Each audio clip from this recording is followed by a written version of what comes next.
এরপরে আমরা চলে আসি আইবুড়ো ভাতের জায়গায়। আইবুড়ো ভাতের জায়গাটা খুব সুন্দর করে সাজানো হয়েছিল। অন্য একটা ফ্ল্যাটে, ফাঁকা ফ্ল্যাটে আইবুড়ো ভাতের ব্যবস্থা করা হয়েছিল। তো আমাদের ব্রাইডকে দেখে নাও। আর এখানে হচ্ছে ব্রাইডের মা, যেটা ১ম এ হাই করছে। তো কাকিমা কিন্তু ভীষণ ভালো। মানে এত আমরা মজা করছি, এত মানে ইয়ার্কি ফাজলামো করছি সে বলার মতো না। আর খাবারের জায়গাটা কিন্তু খুব সুন্দর করে সাজানো হয়েছিল। তারপরে শুরু হয় আশীর্বাদ।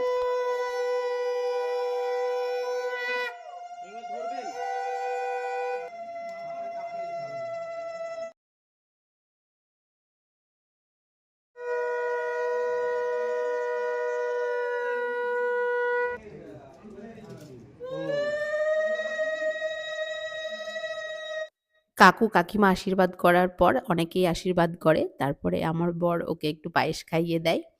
তারপরে আমরা যে গিফটটা এনেছি সেটা ওকে দেয়া হয়।